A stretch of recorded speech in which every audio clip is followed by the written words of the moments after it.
Uh, I have completed this uses of hypothesis in social science research. Na? This is completed. Hello.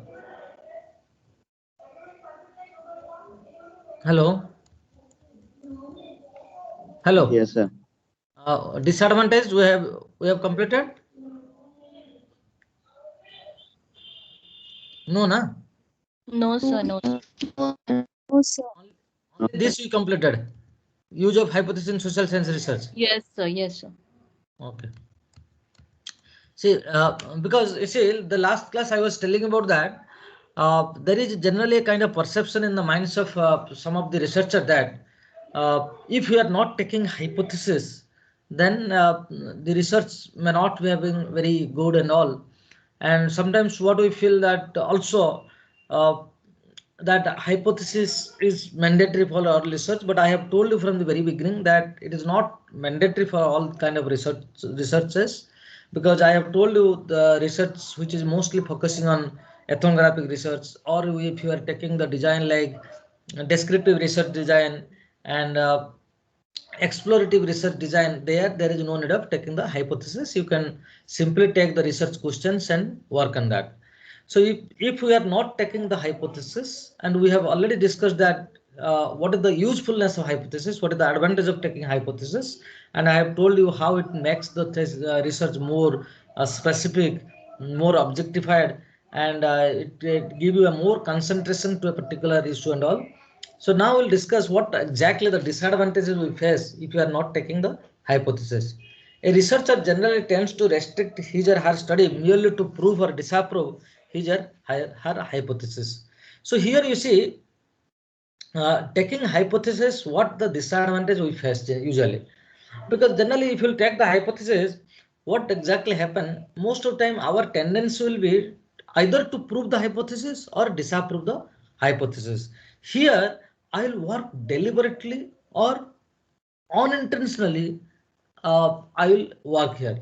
Does not take note of any other findings or observation. You see what exactly will happen if I am taking a hypothesis that mining has a negative impact on uh, local community, then my mind will always go to prove my hypothesis. So there, what I'll do, I'll always try to explore that what kind of negative implication is happening in the field due to the mining. So I may not focus on what exactly the reality the mining has brought, what kind of benefits the mining has given, and what, even if there is certain kind of negative impact, how the we are neutralizing that negative impacts, and how the company is also doing under CSR activities to neutralize those negative implications, and how the local communities hoping to get a better advantage, economic advantage of the mining, what provisions they have adopted to restrict themselves from this negative implication of this mining. So what I'm telling you, see, with all this aspect, you will understand that. So things are not very. I mean, if you are taking a hypothesis, your always tendency will be something different. You will try to only to prove your hypothesis, because generally it is a human tendency that whenever we tell something uh, without even proper understanding, we always argue to prove our statement is a quote unquote correct. So that's why what I'm telling, we are becoming very closed eyes researcher. So we are not going for opening our eyes, and we are not making it very open and taking all the notes and observation and the open findings for our research. As a result, a research activity gets merely focused to the examination of a hypothesis and ignore the possibility of secondary benefit to the study. So that is the major problem we face. Means what we face now, that we mostly ignore the possibility of secondary benefits of the study. Rather, what we are doing, we are only becoming busy in proving the our hypothesis or examining the hypothesis. So that is the major disadvantage in the taking hypothesis. The secondary disadvantage is only a possibility. See, what I'm telling, the we are only uh, since every hypothesis emerges from one of the fact, many source it has some scientific basis. है ना? See, already what exactly they're telling that yes, we are taking a hypothesis from a uh, already established theory. There is a high chance that this hypothesis may be proved correct.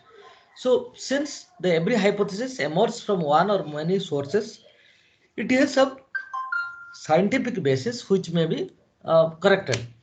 So that's why what is the necessity of taking a hypothesis again and trying to fulfill it also. Sometimes some people think in that way, but it is not absolutely correct in that sense. The researcher may consciously or unconsciously select such variables, collect such data, analyze them in such a fashion as to either prove or disapprove the hypothesis as he or she feels identified with any one of these outcomes. So what exactly I have already told you, he will try, the researcher will only try both consciously and unconsciously to select those variables, to only pick up those data, and even when he will analyze the report also, he will mostly focus on how to prove his hypothesis. So that's why his analysis will be not from a neutral perspective. Getting my point? He will analyze the things from a very kind of it will a kind of biased kind of approach, because his intention will be always how to link to the facts which he has narrated or the facts which he has argued. So means what his entire analysis will focus on that perspective. But these two are trivial when compared to its advantage. What I'm telling, see, but see, I am telling you there are two disadvantages. But you see, if you look into this advantage also of the taking a hypothesis, it is becomes again a contradictory. You see, a careful and cautious planning may prevent this disadvantage, while the use of a hypothesis may be enrich a study. Because you see, what I have told you from the very beginning, that I told you that taking a hypothesis will be, the research study will be more focused, and it will help you in collecting the information from a more in-depth. So then that way it will also enrich the research, but the research will be more focused. Instead of collecting here and there all unnecessary information, you will be more focused if you are taking a hypothesis. But here, what exactly the disadvantage people are telling? They are telling that you will be you will be biased because you will only collect those information which is relating to your hypothesis, and you will always try to prove your hypothesis without understanding that what are the other difficulties and other problems in that hypothesis. But what I am telling here, those disadvantages can be neutralized if a careful and cautious planning is done. If I do the things in a more careful way, in a more cautiously, and if I'm doing the planning in a more in a proper way, then most of the disadvantages can be neutralized. Problems in formulating the hypothesis. There are three important difficulties in the formulation of useful hypothesis. What I'm facing the problem in formulating the hypothesis? The ups. Are you got my point regarding advantage and disadvantage? Hello. Yes, sir. Yes, sir. Means though some people claim that there is a disadvantage, but that disadvantage can be ignored if the researcher will be conscious from the very beginning. So then the problem can be ignored. You see, what problem we face actually while formulating the hypothesis. So that we'll discuss now. Uh, because you see, generally what happens, the absence of a clear theoretical, uh, the absence of a clear uh, theoretical framework, or the absence of a knowledge of a clear theoretical framework. You see, while I am formulating a hypothesis, I should have a very clear knowledge on the theoretical framework or the theories pertaining to that issues. If I am not having proper knowledge uh, on or I am not having a very clear idea on the theoretical framework or the theories on which my hypothesis is being developed, or from which my hypothesis is being developed, then I cannot work smartly. So what I'm telling here, I should have a proper understanding, I should have a knowledge on this theoretical framework. Because if my clarity is more on this theoretical framework, if my clarity is more on the theories of uh, the means and theories, then most of the problems can be overtaken. Lack of ability to utilize that theoretical framework logically. Lack of ability to utilize that theoretical framework logically. You see, I might take a theoretical framework. I might have studied certain theories pertaining to an issue. But if I am not having the ability to utilize that theoretical framework logically, then my hypothesis will be not so strong and my hypothesis cannot be very good one. But what I have to then, no doubt I should have the knowledge over the theories on which I am mostly focusing and trying to formulate the hypothesis based on that theories. And I should have an ability to logically connect those theories, because if I cannot logically connect those theories, if I cannot logically analyze those theories, then I cannot formulate a good hypothesis. Then the failure to be unacquainted with the available research techniques so as to be able to phrase the hypothesis properly. See, these are the three things you have to be more cautious while formulating the hypothesis, because these are the areas which brings the difficulties, brings the problems in formulating the hypothesis. So what you have to do, you have to develop certain kind of knowledge on the existing theories, and you have to be very clear kind of understanding about the existing theories, and also at the same time you have to uh, arrange certain kind of materials or informations which will help you in formulating the hypothesis. And also at the same time you should have a kind of ability to connect all these theories logically. Otherwise you cannot formulate a very good hypothesis and uh, claim on that. Clear now? What problem usually we face in hypothesis, in formulating hypothesis? Clear now? Hmm? So means while formulating a hypothesis, you should give more emphasis on these aspects and focused on this. Clear? Hello? Yes, sir. Okay.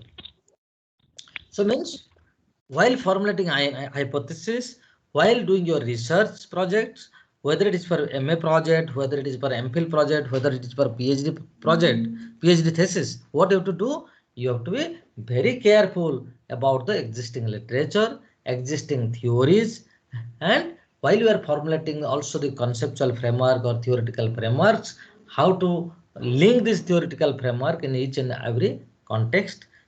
You should have a proper ability, proper knowledge, and proper understanding on this theoretical framework. Through that it will help in formulating a proper hypothesis. The first problem refers to the existence of a theoretical framework in the field of research. What problem you face? You face the existence of theoretical framework in the Sir, field of research. Huh? sir, that means for every hypothesis, it should be backed up with a theoretical, proper theory. See, Of the generally, you see what exactly happen. Generally, whenever we tell theory, we are also sometimes feel that theory means only we have to go the theoretical contribution. Because generally, whenever you tell, suppose whenever telling development studies, we feel that okay, development theories. Hello, development theories.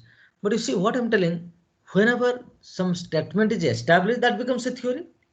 Like when a fact is being established, a hypothesis is being proved, it becomes a theory. What I'm telling that you, whenever you are selecting a topic, whenever you are selecting an area, or first what you are doing, I have told you the while formulating your problem, first you are selecting an area of your research. Then from your area of research, you are going slowly from more generalization to more specific, and finding out a particular issue on which you are doing the research. And what you have to do, you collect lots of literature on that area. That is also theory. It is not that theory means I am telling only that theories relating to their top particular theory, particular topics. I am telling the literature as a whole, and the existing theories, if any, which you can link to your research. Means whenever you will make a kind of once you get into the more and more research and start writing the proposal, read more, you will understand what is exactly theoretical framework. And you see, because the theoretical framework is completely the framework on which your entire report will be based on, your entire study will be based on. Means there, suppose if I am working on, suppose I am working on natural resource management, suppose. So there I have to find out the aspect of natural resource management. So there I can find out the what are the aspect there. I can find that first is the community management, how the community is managing the resources. Again, if the resources, so I can look into there are different theories which has claimed possibility and impossibility of community management. So I have to go for those theories. I have to read out those theories, theories of collective action, theories of community participation. There are lots of theories, starting from Garrett Hardin to Wada, then Wilson, Ostrom. Then your in economics they used to teach that game theory. So I have to, when I'm telling about the community management in natural resource management, then I have to explore what are the theories which has debated on the possibility and impossibility of community management. So existing theories I'll look into. So what I'll do, so then another aspect I can look into, that when the community will manage the resources, there might be certain conflict may arise within the community members. So that means how the community is being resolved. What are the conflict theories? Who are the people has given a conflict theory? And is there any conflict theory which is best, which is linked to resource management? Or can I take other conflict theories which I can link? Because you see, sometimes what happens, you may not get all the theories pertaining to that area, pertaining to that research area. You can read other theories and link to that. Getting my point? You can read all these theories and link to that. Suppose you see, whenever we in sociology we studied the theory of suicide by Emil Durkheim. Whenever we are studying the, suppose I am doing work on farmer suicide, so I can link this theory of suicide as a conceptual framework and link to the farmer suicide here in my study, and how to what extent the Durkheim's reflection was being correct. Suppose I'll give you another example. Suppose suppose in one study I found that, and it's based on agriculture. Suppose I found that in the agriculture, generally, now you go to the every villages, you will find that the uh, uh, earlier, if you'll see, the landlord used to play a predominant role in the rural areas.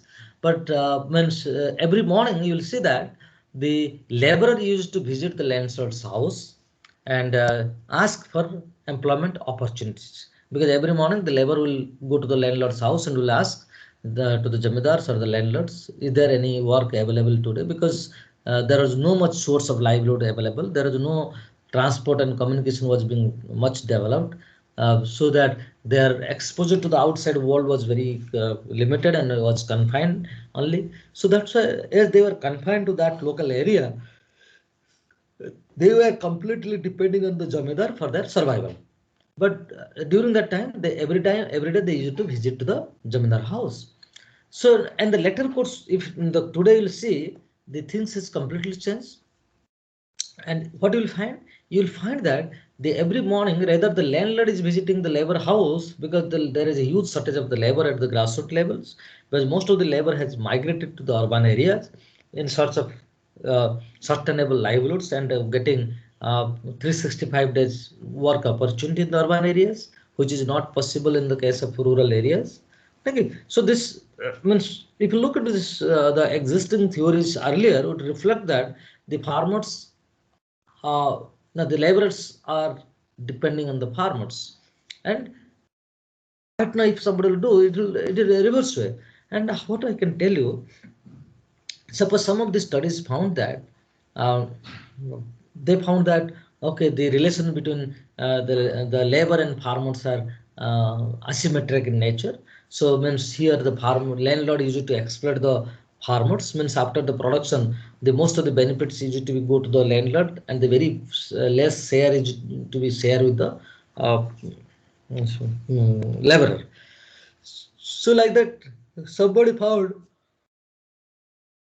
no, the relationship between landlord and labor is very symmetrical. It is not asymmetrical. It is symmetrical in nature. Both are dependent on each other, and the landlord never exploit the laborer. Rather, both are cooperative with each other. And whenever there is any kind of any kind of problems the laborer face, the landlord used to extend the support, and their relationship is very like a patron client relationship. The relationship is very bonding in nature. It is not an exploitative in nature, rather cooperation in nature. But you see, some people also argued that okay, might be X who claimed those relationship which is very asymmetrical in nature might have studied a village during the period of drought where the production is being very less. Might have studied the place in a drought period where the production is very less, for which the landlord might have taken his fixed amounts, and the rest, whatever is left, very less is being given to the farmers. And in a, or sometimes somebody may find that in a drought prone area, the production might be very less, and for which both of them get very less quantity. And but which is in the reverse way, you'll find that it can reflect you a symmetrical relationship, but in other way you'll find that if it is very good monsoon and all, so there is a good rainfall and all, the production is huge, and obviously as there is a fixed that I'll give you this much paddy, so then obviously the landlord will get more crops, rather the labor will get very less.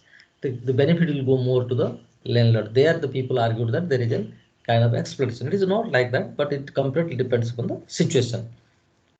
So that means you have to be very much careful what are the existing theories available, and based on that you can develop a theoretical framework, and where you can clearly mention that you can link those theories, that how those theories will be linked to your research.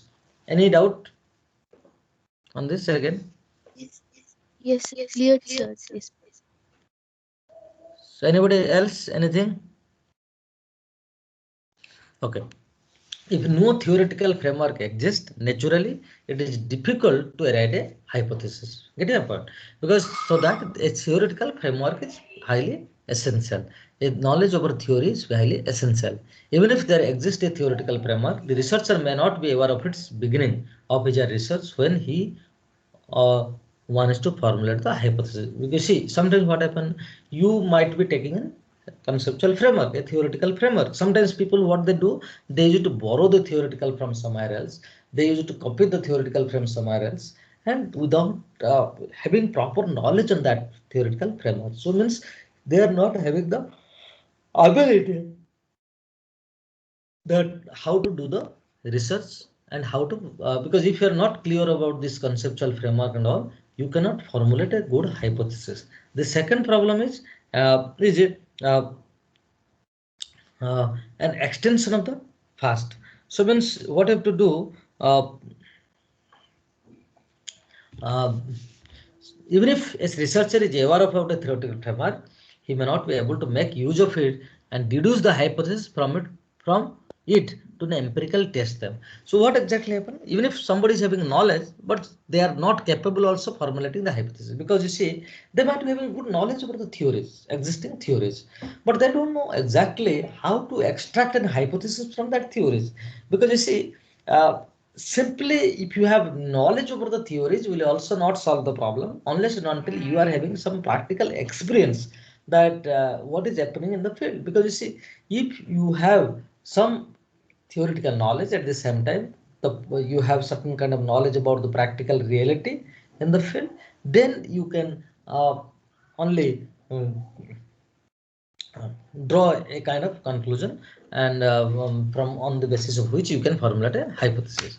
Thirdly, when a researcher is unaware of several techniques of research, he or she may not be in a position to reconceive the proposition that are to be tested, because if he is not properly aware, may not, so means if he is not properly aware about all these aspects, even if he is not properly, he can formulate a hypothesis, but he will not able to test the hypothesis because he is not much aware about the what are the methods to be used, what are the samples to be gathered, who will be the sample from on which this hypothesis will be exercised.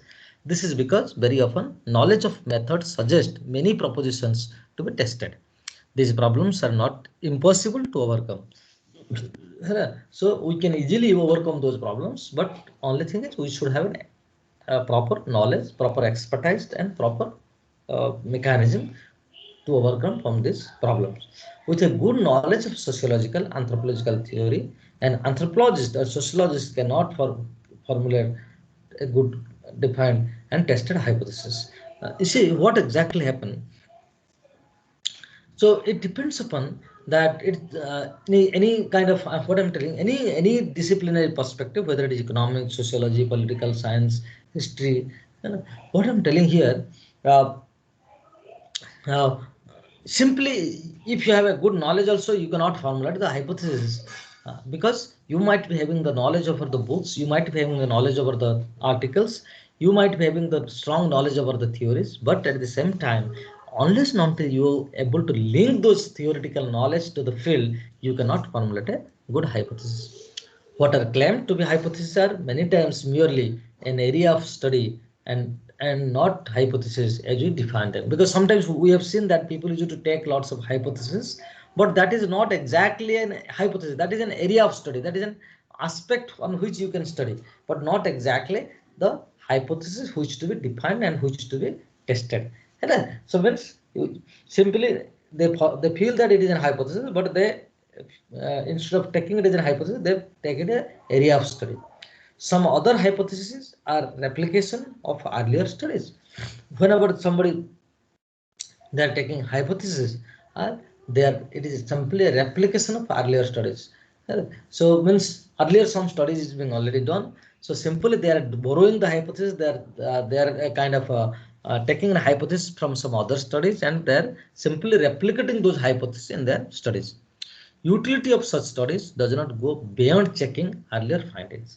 The utility of such studies does not go beyond checking earlier findings. So means here simply you are checking the uh, studies, earlier findings, but not going in details.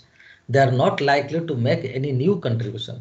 Means whenever they have a hypothesis and all, they are not likely to. Means if you are not very much clear in formulating your hypothesis, it will not give you a very new contribution. Rather, simply it will repeat the existing findings. Some more hypotheses suggest study of empirical regularities, ecological distribution of mental disorders, acceptance of FP in a particular society, means different kind of problems in a particular society. What are the problems finding and all in a particular society? Uh, these kind of hypotheses only suggest the kinds of data to be gathered. But generally, what is happening in sometimes in the field, without having proper knowledge, without having proper understanding, we are taking simple hypothesis, but that hypothesis will never suggest you to kind of data to be gathered. It may just help you in gathering in the information, but exactly what are the information is needed, it will not help you. But they are hypotheses of lower level of abstraction. So what is happening? They are means here we are taking the hypotheses which are very lower level of abstraction, so that will not help you in having proper understanding.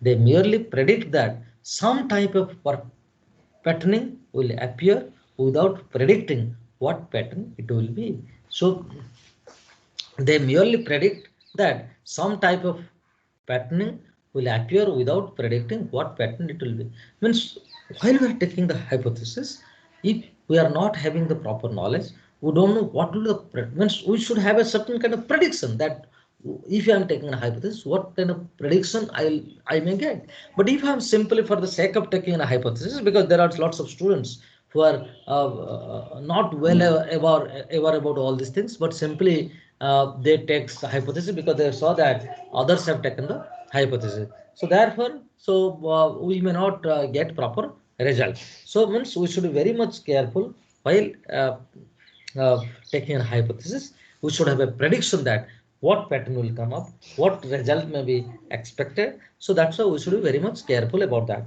So therefore, formulation for hypothesis should begin from a broad theory. So that's what I'm telling. If you want to formulate an hypothesis, you should have a proper understanding of the theories, and you should go in details about that broad theories, and from that broad theories you can formulate a hypothesis. Through that, what will happen? If you are going from a broad theories, and from that if you are drawing a hypothesis, it will be very clear, it will have a strength, means that hypothesis will have a strength, and it will cover the broader aspect of a theory. So from such a theory, a social regularity may be deducted and stated as a hypothesis. Means if you are reading more in details about a broad on a broad theory, and from that if you are deducting that hypothesis will a well representation of that theories. Early in any research investigation, a definite hypothesis should be formed. Due to the difficulty stated already, this may not be always specific. Such unspecific hypothesis is referred to as a working hypothesis, which may be modified as a research progress or goes on. Because sometimes some people take such an hypothesis which can be modified, because generally what happens, generally people take the hypothesis, but that may not, when they go to the field and they may find nothing. So that's why some people are taking hypothesis and making it a more liberal way, and reflecting that the hypothesis may be rectified, may be changed in the course of time when we get into the field, and based on the situation in the field, the hypothesis may be little modified. That is called working hypothesis. Generally, we tell it is a working hypothesis. Uh, it depends upon the topics you are telling, and how you are formulating the hypothesis, and it is not such a kind of specific which it depends completely on your study, and whenever you get into the field you can modify that. There are several kinds of hypotheses. One of the ways of classifying is on the basis of their level of abstraction. Because how you realize that you will have a kind of abstraction from abstract means it is not that reality, because you are mostly taking the hypothesis from while formulating, you are taking it from a very level of abstraction, means what you are from a stage of imagination. We may distinguish three broad level of abstraction while formulating a hypothesis. Some hypotheses state the existence of empirical uniformalities. Usually, some hypotheses state the existence of empirical uniformities. Means what you feel? You feel that okay, similar kind of findings may be found in different areas. So you have tested in one area and thinking that the similar findings may be found in a there is an uniformities. It may be found in other areas, hoping that you are formulating a hypothesis. Usually, such hypotheses are scientific examination of a common sense proposition. Okay? Because if you found some kind of things in a particular area, you feel that okay, the similar things can be found in other area, hoping that you are developing a hypothesis and trying to test in other areas, which is mostly a scientific, that's done scientific examination. It may be said that these studies do not usually test any hypothesis, but merely find the fact which are already known. Huh. So what I'm telling here, we are not only testing the hypothesis, but merely we are trying to find the facts which are already existent, already known. But only thing is we are exploring it in a proper way and giving a kind of proper statement. Thus, it may be said that they are not useful because they feel what we already know. Because here, what is exactly happened means already whatever you are telling here, already we know. Hello, what we are telling already we know about that. However, what everyone knows is not stated in the proper term, nor it is integrated into the framework of science. However, what everyone knows is not stated in proper terms here. Means only thing is whenever we are testing it all, what we are find? Means we found that okay, most of the people knows these things, but it is not properly maintained and properly framed and properly means available in the in a written form. Okay? Because sometimes if you go to an area and you will find that people are doing some kind of puja and all, but what you will find, you will find that the facts that everything is happening and all, but you don't know that if you ask the what for the region of they are doing, uh, they were not able to clarify it properly. But as a researcher, if you're taking a hypothesis and testing that, you can only formulate it, you can integrate it into a proper framework. Also, what everyone knows may also be formulated incorrect, factually incorrect. Okay? Because sometimes what happens, you go and study in a particular area, you'll find that might be the people might be having a misconception, having a knowledge of some wrong information might be spread over there. So that's why it might be factually incorrect. But if you are testing an hypothesis, you can justify and tell that okay, I mean this is not the correct, and whatever you have found that is correct. To put common sense ideas into precisely defined concepts and proposition to be tested is an important task of science. Hello. So means how scientifically you can test those aspects. What everybody knows is not known until it has been tested. Because you see, what everybody knows is not known until it is been tested. Otherwise, what will happen? A misconception might be spread over. A misconception may continue within the society among other all the peoples. But all these things has to be tested, and unless and until it is tested, it cannot be concept as a theory kind of things. The simple level of hypothesis, which seeks to generate empirical regularities, plays an important role in the growth of science, because this simple level of hypothesis which you have taken, which you have tried to test in different areas, it may help you in contributing to the growth of science and knowledge. And second one is some hypotheses are concerned with complex ideas types. Such hypothesis aims to test the existence of logically derived relationship between empirical uniformities. That is, analysis of minority groups, empirical uniformities in the behavior of members of a large number of minorities. And you see here what exactly happened. You might take certain kind of study and you may select certain kind of variables where the relationship is very complex in the nature, where among the variables and some hypotheses are concerned with the relationship of analytical variables. Here what is happening means while you are trying to establish the cause and effect relationship among the two variables, you found that two variables are very complex in nature. The ideas are very complex in nature, and you try to take two variables and try to establish the link by doing a very scientific evaluation from the field. So these hypotheses occur due to the level of abstraction beyond that of idea. I mean, here the things are very imaginative. Here the things are very abstract in the nature, and from where you try to establish the relationship. These require the formulation of a relationship between changes in one property and changes in another property. This level of hypothesis is not only more abstract but also more sophisticated than the others. The number odd variables that are taken into consideration are limited in this type. Source of hypothesis, it is possibly to identify four important sources from the formulation of hypothesis. The general culture, it is actually not needed for you, the source of hypothesis. Generally, because what I have told you already regarding the source of hypothesis, it is mostly from your literature, because all these things is very highly complex things you should not get into.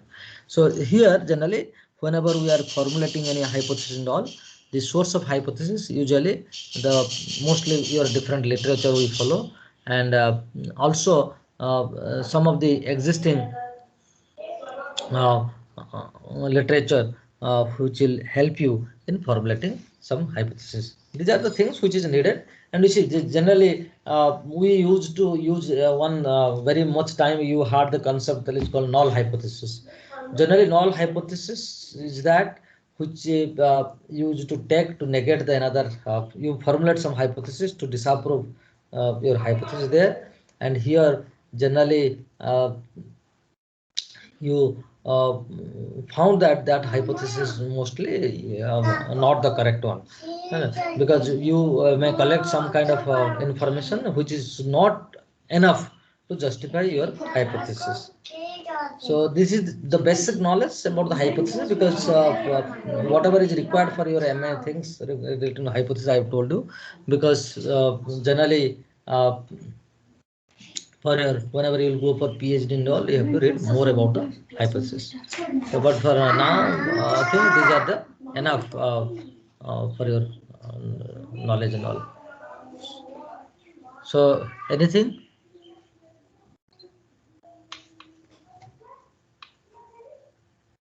Clear now? So then uh, next class we'll discuss about the sampling, because that is also, that is one of the very